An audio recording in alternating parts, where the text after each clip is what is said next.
Hello friends, मैं आशा करता हूँ कि आप बहुत ही स्वस्थ हैं। तो फ्रेंड्स, आज हम सॉल्व करेंगे दो क्वेश्चन मैथ्स क्लास 10th। तो जैसा कि बोर्ड के एग्ज़ाम आने वाले हैं, तो ये क्वेश्चन बोर्ड के एग्ज़ाम के पॉइंट ऑफ व्यू से बहुत इम्पॉर्टेंट है। पिछले कई सालों में ये क्वेश्चन कई बार पूछे गए हैं। तो आइए शुरू करते हैं। पहला है हमारा sec theta minus tan theta equal to M. तो find out the value of sec theta plus tan theta. तो हमें इसकी वैल्यू फाइंड आउट करनी है। हालांकि ये बहुत इजी है और एक नंबर का ही पूछा जाता है, और कई बार ऐसे क्वेश्चन को करने में हम बहुत समय ले लेते हैं। ऐसा देखा गया है कि 5 से 10 मिनट, जबकि ये सिर्फ 1 मिनट का क्वेश्चन है। इसको सॉल्व करने में 1 मिनट लगेगा। तो सॉल्यूशन ऐसा आप भी कर सकते हैं, किसी और आइडेंटिटी को लेके अपना खुद क्वेश्चन बनाएं और खुद करें, तो आपको थोड़ा और कॉन्फिडेंस मिलेगा। तो हम जानते हैं एक formula, a square minus b square equal to होता है a minus b, a plus b. Okay, तो हम ये भी जानते हैं sec square theta minus tan square theta equal to होता है 1। तो ये सेम इसी तरह का है, a square minus b square equal to a minus b, a plus b. तो sec square theta minus tan square theta equal to 1। यहाँ पर 1 है होता है, तो हम इसको कंपेयर करते हैं इससे। तो इसको, इस वाले को हम a minus b, a plus b लिख सकते हैं। तो sec square theta minus tan square theta को भी हम लिख सकते हैं sec theta minus tan theta, एक ब्रैकेट में, दूसरे ब्रैकेट में sec theta plus tan theta equal to 1। अगर आप एग्ज़ाम में ऐसा लिखते हैं तो ये बहुत बढ़िया बात है, ये अच्छा इम्पैक्ट डालेगा। बाय यूजिंग दिस फॉर्मूला, यहाँ पर लिखो बाय यूजिंग दिस फॉर्मूला, ऐसा आप वहाँ लिख सकते हैं, बहुत बढ़िया इम्पैक्ट डालेगा। तो यहाँ से हम क्या कह सकते हैं अब, क्योंकि हमें इसकी तो वैल्यू पता है, दैट इज़ m, तो इसको लिख दो m। और दूसरे ब्रैकेट में हमारे पास बचा sec theta plus tan theta equal to 1।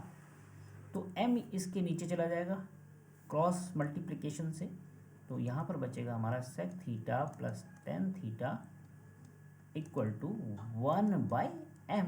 Simple, तो इसका आंसर हो जाएगा 1 by m। That's it. Question number 2। Question number 2,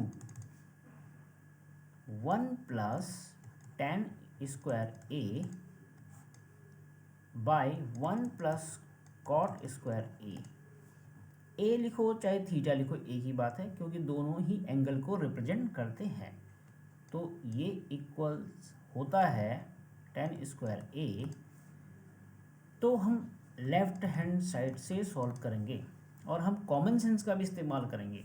जैसे यहाँ टेन स्क्वायर ए लाना है, क्यों ना हम कॉट स्क्वायर ए को चेंज कर दें टेन ए में।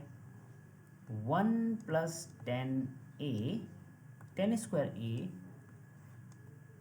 Upon 1 plus 1 upon tan square A. Since we know tan A, sorry, इसको हम, क्योंकि हम कॉट ए को चेंज कर रहे हैं, हम लिखेंगे cot A equal to 1 by tan square A. So sorry, one more mistake, सिर्फ यहाँ पे मुझे टेन ए लिखना है। Cot A equal to 1 by tan A, तो इस फॉर्मूले से हमने लिख दिया cot square A equal to 1 by tan square A. Simple. तो आपको एग्जाम में ये भी लिखना है, ठीक है, और आप ऐसे एरो भी लगा सकते हो।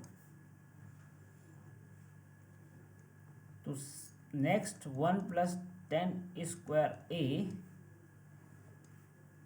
और इस वाले टर्म 1 को और 1 बाई टेन स्क्वायर ए को हम ऐड कर देंगे, तो आ जाएगा टेन स्क्वायर ए प्लस 1 बाय 10 स्क्वायर ए। इसको आगे हम ये लिख सकते हैं 1 plus 10 square A upon 10 square ए+1 into 10 square ए, ये n है। तो यहाँ से देखो ये दोनों सेम है, 1 प्लस 10 स्क्वायर ए और 10 स्क्वायर ए+1 एक ही बात है। इसको हम 1 प्लस 10 स्क्वायर लिखें तो ये और ये सेम हो जाएंगे, तो दोनों कैंसिल हो जाएंगे। तो आंसर आया हमारा 10 स्क्वायर ए। यही हमें प्रूफ करना था, यानी कि ये हो गया हमारा राइट हैंड साइड। तो ये बहुत इजी क्वेश्चन है और बहुत बार पूछे जाते हैं, तो मैं ये समझता हूँ कि आपको ये समझ आ गए होंगे और आप भी ऐसे कई क्वेश्चन खुद भी बना के ट्राई करें। बहुत ईजी है, आपको आ जाएगा। तो thank you for watching this clip. अगली बार फिर मिलते हैं एक छोटे से वीडियो में और कम क्वेश्चनों के साथ, ताकि इजीली समझ में आए और हमारा कंसंट्रेशन बना रहे। Thank you so much once again.